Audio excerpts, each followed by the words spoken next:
Cześć kochani, ponownie Janusz Dąbrowski, kanał Barwy Zdrowia. Swego czasu, chyba tydzień temu, przedstawiłem audycję na temat związków fizyki z biologią. Jakie to są związki? Czy są w ogóle takie związki? Jak to połączyć jedno z drugim? Zupełnie odmienne wydawałoby się dziedziny, a jednak okazuje się, że jesteśmy istotami elektromagnetycznymi, my ludzie, wszystkie stworzenia zresztą, rośliny, zwierzęta, nawet te najprostsze, a w zasadzie bioelektronicznymi, bo przypomnę, że przecież nasze ciała zbudowane są z substancji. Te ze związków chemicznych, związki chemiczne z pierwiastków, czyli z najprostszych substancji, z których nie da się wyodrębnić innych substancji. Kawałek miedzi będziemy dzielić na kawałki, znaczy będziemy ciąć i ciągle to będzie tylko miedź i więcej nic. Nie będzie to o cynach, chlor czy coś w tym rodzaju. To zupełnie zrozumiałe i jeżeli to są pierwiastki, a pierwiastki zbudowane są z atomów, atomy z elektronów, jąder atomowych, które są protony, elektrony, no to jesteśmy elektroniczni. Jeżeli elektrony mają ładunek elektryczny ujemny, no to w takim razie na te ładunki oddziałują pola elektromagnetyczne. To są zjawiska stwierdzone i nad tym się nie dyskutuje. A więc w takim razie te zjawiska oczywiście elektromagnetyczne oddziałują na nasze również elektromagnetyczne organizmy. Albo destrukcyjnie oddziałują, rozregulowując nasz organizm, albo wykorzystujemy pasma terapeutyczne, bo trzeba pamiętać, że od początku powstania, zjawienia się człowieka na planecie Ziemi, jesteśmy zanurzeni w oceanie pola magnetycznego Ziemi. I to pole magnetyczne reguluje, steruje wszelkimi procesami, reguluje procesy, steruje tymi procesami i tak dalej. A więc w poprzedniej audycji o tych związkach fizyki z biologią uzasadniałem, oczywiście odczytując fragmenty jednej z moich książek, dzisiaj też się posłużę, tym magnetostymulacja, magnetorelaksacja, jak suplementować organizm polami magnetycznymi. Posłużę się tym, dlatego że tutaj jest bardzo dokładnie wyjaśnione, nie chcę tego z pamięci po prostu mówić. Z drugiej strony to też jest taka i próba dla mnie, ale próba dla mnie przede wszystkim, jak zrozumiecie te pozornie skomplikowane rzeczy. Inna sprawa, że nie należy ich, tak prawdę mówiąc, może nie do końca rozumieć, ile zacząć czuć. I nie chodzi o to, ja powtarzam wielokrotnie, że nie musicie być bardzo dobrym mechanikiem samochodowym, żeby jeździć samochodem. Nie musicie wiedzieć, jak działa sprzęgło hydrokinetyczne albo automatyczna skrzynia biegów. Wsiadacie do samochodu, wiecie, że ma być benzyna, obserwujecie różne lampki i tak dalej, i tak dalej. Musicie wiedzieć, jak się poruszać w ruchu drogowym, a więc znać przepisy, podstawowe zasady. Uruchamiamy samochód, wsiadamy, jedziemy, koniec, kropka. A więc nie muszę tego znać wszystkiego. Z jakich rodzajów gumy zbudowana jest opona na przykład. Co to jest kord na przykład i tak dalej, i tak dalej. Kompletnie. A oprócz tego dzisiaj wielu mechaników już się sobie nie daje rady. Samochody to tak są konstruowane, więc musi ten samochód w razie potrzeby wykonania przeglądu czy jakiejś naprawy trafić do autoryzowanego serwisu, gdzie są komputery, które diagnozują i tak dalej, i tak dalej. A więc to są rzeczy dość skomplikowane. I słuchajcie, ja zakończyłem poprzednią tą audycję o związkach fizyki z biologią taką konstatacją, że szczególnie biologię i fizykę połączyły loty kosmiczne. A dlaczego? To zaraz sobie to wyjaśnimy. Więc słuchajcie, pozwolę sobie udostępnić ekran. Będę sobie po prostu odczytywał pewne fragmenty tej mojej książki. Konkretnie jakie są związki fizyki z biologią, taki rozdział, ale tylko część tego rozdziału. A będzie pewnie Wam łatwiej, jeżeli będziecie jednocześnie widzieć po prostu ono właśnie. Myślę, że tutaj muszę jeszcze, przepraszam, muszę znaleźć odpowiednie nagranie. Pośpieszyłem się troszeczkę. Dobrze, dobrze, dobrze, dobrze. Tło mamy. Kosmiczna choroba także na Ziemi. Ok, w porządku. A widzicie, to tak jak chce się szybko coś zrobić, no to później co nagle te poddiable. Widok, tryb pełnego ekranu. A więc po prostu będziecie widzieć. No i tak, znowu się troszeczkę za bardzo się pośpieszyłem. A więc jeszcze raz spotkanie. Udostępnij ekran, co nagle te poddiable jednak. O, to już mamy, będzie dobrze. Myślę, że teraz będzie to wszystko działało jak potrzeba. Anuluj, dobrze. Więc, kochani, kosmiczna choroba także na Ziemi. Co będę miał na myśli, zaraz to sobie wyjaśnimy, a więc zabieram się po prostu za czytanie. Zarówno Rosja, dawny Związek Socjalistycznych Republik Radzieckich, jak i USA, a także Chiny i India, czyli państwa szczególnie zaangażowane w eksplorację przestrzeni kosmicznej, prowadzą szeroko zakrojone prace badawcze nad zabezpieczeniem organizmów astronautów przed szkodliwym wpływem braku ziemskiego pola magnetycznego. W kosmosie oczywiście. Od lat 60. XX wieku przeprowadzono ponad 140 ściśle recenzowanych badań nad wpływem pól elektromagnetycznych na żywe systemy biologiczne. Między innymi jeszcze wiele lat temu naukowcy amerykańscy Halpern i Van Dyke mieli przeprowadzić na zlecenie amerykańskiej NASA szereg doświadczeń na myszach, stwierdzając, że ginęły one po kilku tygodniach, żyjąc w otoczeniu pozbawionym pola geomagnetycznego. Natomiast jeśli pole magnetyczne istniało nawet tylko na krótką chwilę, myszy żyły znacznie dłużej. U ludzi także zaobserwowano problemy zdrowotne. Dlaczego mówię o tym kosmosie? Dlatego, że mam w planie jeszcze nakręcenie takiej trzeciej audycji związanej właśnie z tymi sprawami, a my jesteśmy, słuchajcie, takimi astronautami, kosmonautami. Kosmonauci to jest takie nazewnictwo rosyjskie, a astronauci amerykańskie to w dobie tego kiedyś wyścigu, lata 70., 80. XX wieku, gdzie był wyścig w kosmosie również. A więc naszym statkiem kosmicznym jest kula ziemska, a my jesteśmy takimi kosmonautami, astronautami, więc na nas pewne oddziaływania kosmiczne również oddziałują. Misje kosmiczne wykazały, co się dzieje, kiedy ludzie nie doświadczają dobroczynnego wpływu pola magnetycznego Ziemi. Obecnie nie ma już żadnych wątpliwości, że jakakolwiek izolacja od ziemskiego pola magnetycznego zakłóca procesy biologiczne, reakcje bioelektrochemiczne. Po powrocie z pierwszych krótkotrwałych jeszcze lotów w kosmos, na przykład Jurij Gagarin odbył w kwietniu 1961 roku zaledwie 108-minutowy lot.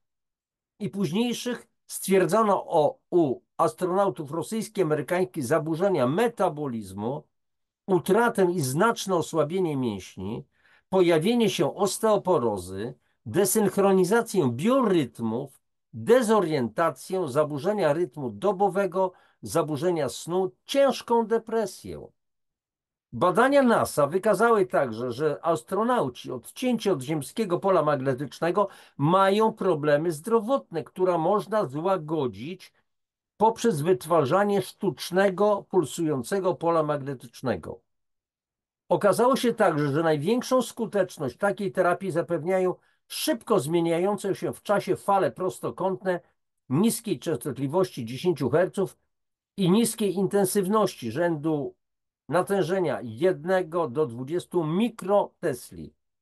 Czteroletnie badania NASA prowadzone przez doktora Thomasa Goodwina wykazało, że NASA i Roskosmos, to jest taka rosyjska korporacja państwowa do spraw działalności kosmicznej Roskosmos, z rosyjskiego Государственная корпорация по космической деятельности Роскосмос, wykorzystały generatory pola elektromagnetycznego na Międzynarodowej Stacji Orbitalnej ISS do utrzymania rytmu dobowego człowieka, wytwarzania energii w organizmach i zmniejszenia stanów zapalnych.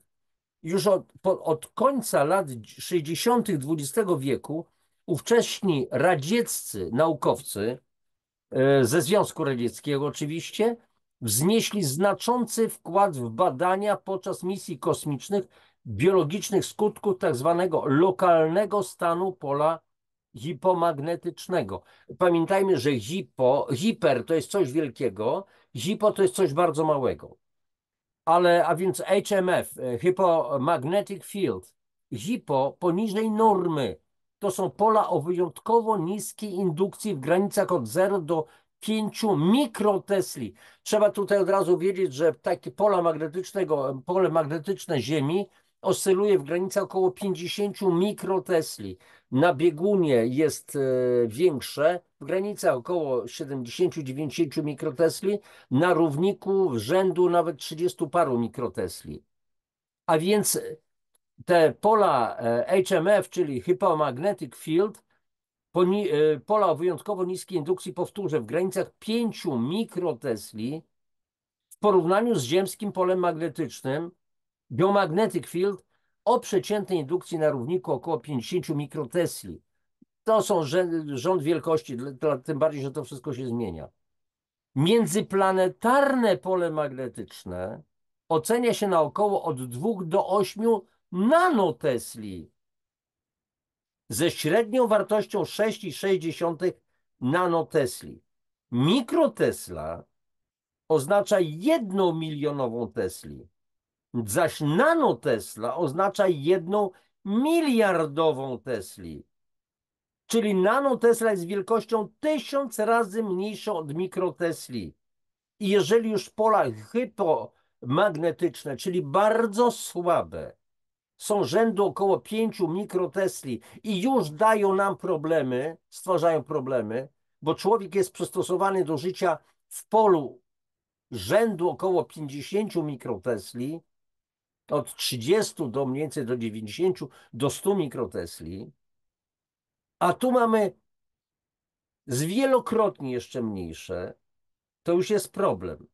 Dane uzyskane z kilku statków kosmicznych krążących wokół Księżyca wskazują, że minimalne natężenie pola magnetycznego Księżyca wynosi zwykle kilka nanotesli i jest nierównomiernie rozłożone. Maksymalne natężenie pola wynosi tam około 300 nanotesli i jest zlokalizowane głównie na wyżynach po jego niewidocznej stronie. Jest to więc skrajnie słabe pole, praktycznie zerowe w stosunku do zapotrzebowania ludzkiego organizmu. Podczas lotów międzyplanetarnych w najbliższej przyszłości organizm ludzki będzie narażony na długotrwałe działanie pola hipomagnetycznego 10 000 razy słabszego w porównaniu z ziemskim. Z tłumieniem pola geomagnetycznego mamy do czynienia także na Ziemi. Tak działają wszelkie konstrukcje występujące w budynkach o ścianach stalowych oraz w budynkach ze zbrojeniem stalowym. Dlatego teraz, kochani, będziecie doskonale rozumieć, doskonale będziecie czuć, że mamy do czynienia z kosmiczną chorobą, także tu na Ziemi.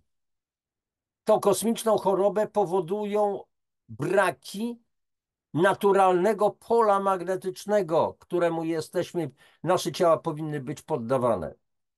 Trzeba zrozumieć, że każdy żywy organizm na Ziemi przystosował się do pola geomagnetycznego wartości 20-70 mikrotesli, czyli 0,2-0,7 Gaussa, to jest inna jednostka. W procesie ewolucyjnym trwającym miliardy lat. Obecność pola geomagnetycznego, ziemskiego inaczej, o wartości około 50 mikrotesli, to powtarzam, jest więc naturalna dla każdej komórki. Jednakże w kilku okolicznościach organizmy mogą doświadczyć braku pól magnetycznych. Zrozumienie jego działania może poszerzyć naszą wiedzę na temat mechanizmów magnetorecepcji, znajdując zastosowanie w badaniach kosmicznych, biotechnologii i medycynie. Uściślijmy, wprowadzone już pojęcie pole hypomagnetyczne oraz praktyczne, tożsame z nim pojęcia warunkowo-zerowe pole magnetyczne oraz próżnia magnetyczna ogólnie odnoszą się do pól o indukcji, indukcja to znaczy wpływ, poniżej 100 nanotesli. a w przestrzeni kosmicznej mamy pola rzędu kilku nanotesli. Jednak według niektórych autorów można mówić o słabym polu magnetycznym, mniejszym niż 5 mikrotesli, już jako hypomagnetycznym, czyli takim polu, który naraża nas na ogromne niebezpieczeństwo. Takie hipomagnetyczne pola występują powszechnie w przestrzeni międzyplanetarnej Układu Słonecznego. Wartość ich wpływu, czyli indukcji, wynosi zazwyczaj kilka nanotesli. Wspomnieliśmy już, że na przykład księżycowe pole magnetyczne jest mniejsze niż 300 nanotesli, a pole magnetyczne na Marsie wynosi około 1 mikrotesli, a planetarne pole magnetyczne Wenus praktycznie nie istnieje. W odpowiedzi na tak znaczne zmniejszenie natężenia pola magnetycznego oddziałującego na żywe organizmy, zaobserwowano w nich na przykład zmiany w aktywności. Uwaga, będą straszne nazwy. Mam nadzieję, że przeczytam to prawidłowo. A więc zaobserwowano w nich na przykład zmiany w aktywności enzymatycznej hydroksyindolo-o-metylotransferazy, odpowiedzialnej za biosyntezę melatoniny, serotoniny w szyszynce siatkówce oraz N-acetylotransferazy serotoninowej. Słuchajcie, czy to jest ważne, żebyście zapamiętali te nazwy? Nie. Ja normalnie ich też nie powtórzę. Nie chodzi o to, na tym się znają naukowcy. My tylko mamy wiedzieć, że te zaburzenia spowodowane zanikiem pola magnetycznego wpływają destrukcyjnie na nasz organizm i dlatego trzeba się dożywiać polami elektromagnetycznymi. Przypuszcza się także, że te hypomagnetyczne pola mogą modyfikować sygnalizację komórkową, wpływając na zawartość jonów, na przykład równowagę wapnia w komórkach oraz poziom reaktywnych form tlenu, czyli wolnych rodników tlenowych, które biorą udział w przekazywaniu sygnałów komórkowych, a wolne rodniki tlenowe bardzo destrukcyjnie oddziałują na nasz organizm. Ponadto pola magnetyczne o wartości bliskiej zera wpływają negatywnie na komórkowe mechanizmy transportu różnych składników odżywczych, funkcjonowanie układów i narządów w organizmach, procesy rozwojowe, układ dobowy, czy tak zwaną metylację DNA. Obniżają aktywność neuronów i całego mózgu, powodując zaburzenia neurogenezy hipokampu, czyli powstawania nowych komórek nerwowych, oraz upośledzają rozwój dendrytyczny nowo powstałych neuronów, przyczyniają się do powstawania problemów z koncentracją, osłabiają zdolności uczenia się, funkcje poznawcze, sprzyjają wzrostowi nerwowości, skłonności do depresji itd. I teraz, kochani, a co się dzieje z naszymi często bliskimi? Ja coraz częściej mam do czynienia, prowadząc kompleksowy program zdrowia, z ludźmi, którzy mają na przykład chorobę Alzheimera, chorobę Parkinsona. To narasta. Oczywiście są tego konkretne przyczyny, na przykład duże ilości na przykład glinu, czyli aluminium, chociażby w wodzie. Bo glin stwierdzono w badaniach naukowych, to jest pewne, po prostu powoduje powstanie choroby Alzheimera. Wykazano także negatywny wpływ na rozwój embrionalny oraz zaobserwowano przyspieszenie proliferacji komórek nerwiaka zarodkowego, inaczej płodowego, neuroblastoma, złośliwego nowotworu współczulnego układu nerwowego. Zalicza się go do grupy nowotworów wieku dziecięcego i jest jednym z częściej występujących nowotworów współczulnego układu nerwowego u dzieci, jednocześnie najczęstszym nowotworem diagnozowanym u niemowląt. I teraz przypomnę to, co napisałem w rozdziale Magnetyzm a życie współczesnego człowieka. Istnieją dowody na to, że budynki zawierające konstrukcje stalowe zmieniają i odkształcają naturalne pole geomagnetyczne, powodując nawet 50-krotne tłumienie pola magnetycznego ziemskiego w zależności od wielkości budynku i złożoności stali. 50-krotnie. Czyli z przeciętnej wartości ziemskiego pola w granicach około 50 mikrotesli zostaje naszemu ludzkiemu organizmowi do dyspozycji ile? 50-krotnie mniej. 50 dzielone na 50 to ile zostaje? To jest 1. 1 mikrotesla, czyli typowe pole hipomagnetyczne. Za to mamy do dyspozycji w niewyobrażalnie wielkim nadmiarze zasób sztucznie generowanych technicznych pól elektromagnetycznych, destrukcyjnych. Czy więc ma to wpływ na nasze życie, zdrowie, czy też nie? A jakie są przyczyny prawdziwej, globalnej już pandemii chorób nowotworowych, niezależnie od zatrważającej chemizacji życia? Wystarczy tylko poustawiać tak zwane kropki, aby zrozumieć. Niezależne badania przeprowadzone w USA przez NASA wykazały, że długotrwały brak pola magnetycznego prowadzi do specyficznej choroby kosmicznej. Udokumentowano w doświadczeniach na zwierzętach testowych głęboki wpływ braku naturalnego ziemskiego pola magnetycznego na znaczne zmniejszenie zdolności adaptacyjnych, rozwój leukopenii, czyli niski stan leukocytów, osłabienie tempa metabolizmu, zwiększoną śmiertelność, zaburzenia rytmu dobowego, zaburzenia funkcjonowania ośrodkowego układu nerwowego, zmiany strukturalne i funkcjonalne w organizmie, zmiany neuroendokrynologiczne, wzrost stresu oksydacyjnego, znaczące zmniejszenie zdolności do pracy, wytrzymałość i aktywność behawioralną, zaburzenia pamięci, pogorszenie zdolności uczenia się i tak dalej. Specjaliści z NASA odkryli, że pierwsze objawy choroby kosmicznej pojawiły się u astronautów dopiero w momencie, gdy mieli opuścić orbitę ziemską, a tym samym ziemskie pole magnetyczne. I tu jest cytat z pewnej pracy naukowej opublikowanej przez NASA. Zagrożenia dla zdrowia astronautów związane z chronicznym narażeniem na promieniowanie w przestrzeni kosmicznej obejmują karcynogenezę, uszkodzenie układu krążenia i degradację centralnego układu nerwowego. Ponieważ ziemskie pole magnetyczne odpowiada za ochronę nas na powierzchni Ziemi, logicznym rozwiązaniem tego problemu byłoby wysłanie statku kosmicznego ze sobą równoważnym polem magnetycznym.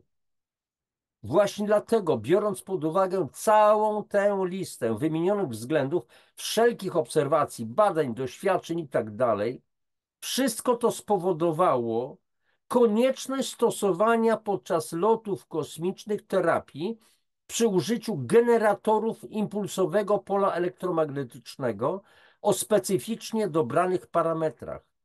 Ponieważ brak takiego pola magnetycznego to zerwanie komunikacji między komórkami organizmu i utrata sterowności cyklami biologicznymi, co skutkuje bardzo poważnymi problemami zdrowotnymi i zagraża życiu.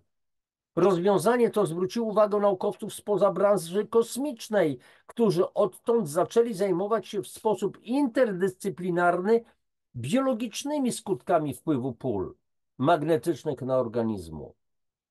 Więc stwierdzenie bardzo ważne, pole geomagnetyczne, pole ziemskie ma zasadniczy wpływ na funkcjonowanie organizmów żywych, a jego zmniejszenie lub spowodowanie jego zaniku będzie skutkować poważnymi konsekwencjami. I tutaj to, co wam odczytywałem z tej mojej książki, oznacza, że skupialiśmy się na zagrożeniach astronautów latających w kosmos. A i tak nawiązuje do tego, co powiedziałem na początku. A czy my, ludzie, nie jesteśmy podobnymi kosmonautami, astronautami podróżującymi na statku kosmicznym Ziemia w przestrzeni kosmicznej?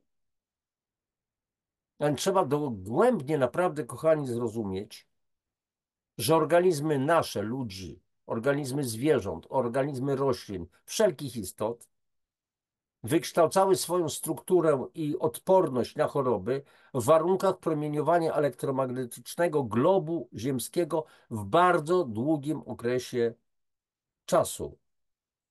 I to promieniowanie jest tak zwanym elektromagnetycznym tłem naturalnym. Elektromagnetyczne tło naturalne. I dlatego jedynie geomagnetyczne tło Ziemi, czyli tło naturalne, powinno być układem odniesienia dla sztucznych źródeł promieniowania elektromagnetycznego w odniesieniu do granicznego poziomu bezpiecznego oddziaływania na organizm ludzki i środowisko. Znaczy tak powinno być, a czy jest? A dlaczego kilka lat temu, jak wprowadzono tą technologię 5 grzeszków, tak niechcący kilka lat temu, nagle się pojawił taki słynny celebryta, nasz rząd, polski rząd. Zauważcie, 2019-2020 rok, kto wprowadził normę na promieniowanie pola magnetycznego, tych sztucznie generowanych, 100 razy większą od wcześniej przyjętych. Dlatego, że uznano, że tamta norma już jest nieistotna, bo to prowadzili Sowieci, a my tu w Polsce już jesteśmy na zachodzie.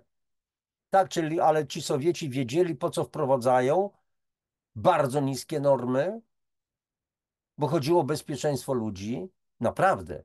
I te normy, myśmy jako Polacy też zresztą nasi uczeni to badali i wiedzieli, że podwyższone normy promieniowania sztucznie generowanych pól są niebezpieczne.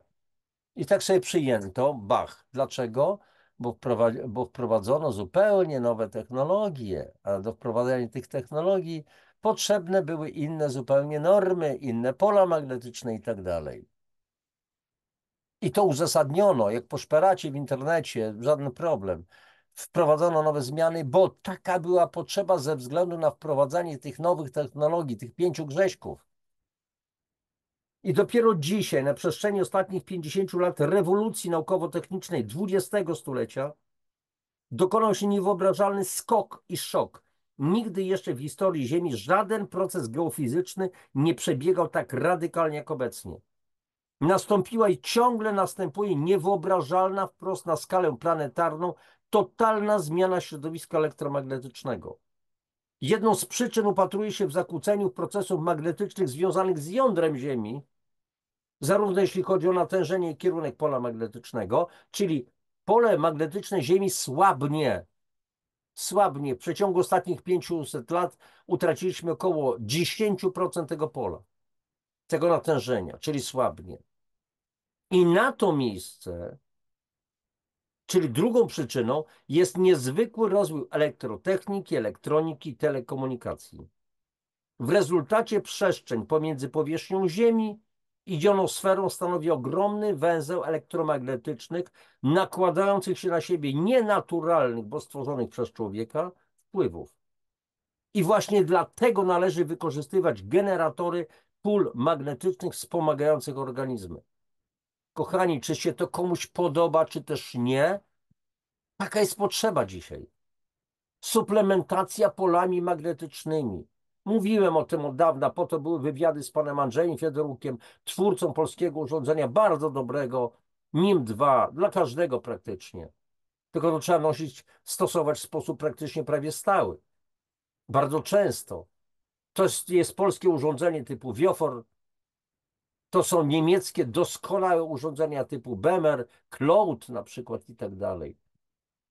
Można to stosować. Jest masa innych urządzeń. Chodzi o wspomaganie organizmów nasze. Okazuje się, że stosuje się już takie lekkie urządzenia pulsującego pola elektromagnetycznego o małej mocy w technice kosmicznej. Są one zintegrowane ze skafandrami kosmicznymi, pojazdami nośnymi lub czy statkami kosmicznymi. Przewiduje się także współdziałanie ich z biosurowcami, bioreaktorami, szklarniami i siedliskami w celu wspierania życia i podtrzymywania organizmów, eksploracji kosmosu i osadnictwa. To dotyczy kosmosu i przyszłych wypraw.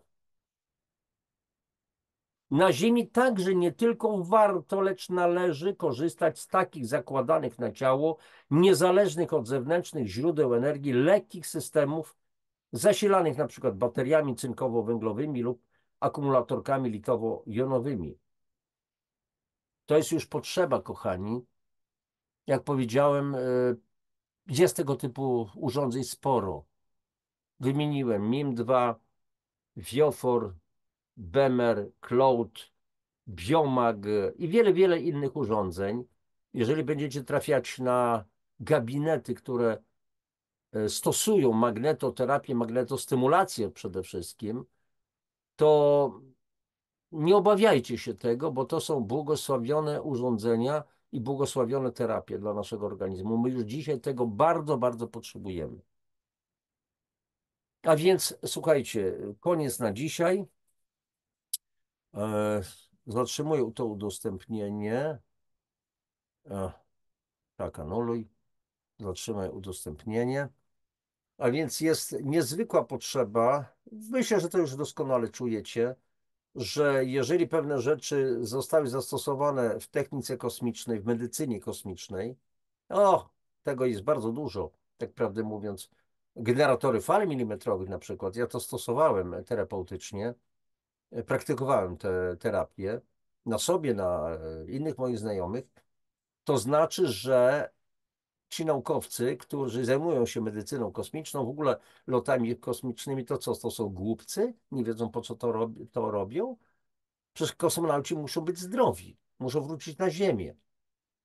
A czy my, jeszcze raz powtórzmy, czy my nie jesteśmy przypadkiem kosmicznymi podróżnikami? Pole magnetyczne Ziemi, geomagnetyczne słabnie, czyli coraz gorzej mamy z naszymi procesami, z procesami sterowania, regulacji wszystkich zjawisk, jakie zachodzą w organizmie. A na to się nakładają sztucznie generowane pola. Często bardzo silne, zupełnie odmienne pola od magnetycznego Ziemi, które rozregulowują nasze organizmy. Pisał o tym Włodzimierz Sedlak bardzo wyraźnie. Ja w tej swojej książce między innymi cytuję wielu naukowców, między innymi profesora Sedlaka. I oni nie pozostawiają żadnych złudzeń. Jesteśmy na skraju katastrofy ekomagnetycznej. A więc jest sporo niebezpieczeństw. Nie mówię o tym, żeby straszyć, tylko jeżeli wiemy, stwierdzamy jakieś fakty, wiemy, z jakimi zjawiskami mamy do czynienia, to możemy im zapobiegać.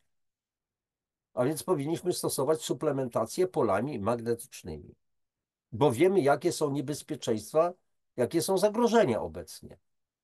Czy jedyne, czy może są jeszcze inne niebezpieczeństwa generowane przez słabnące pole Ziemi?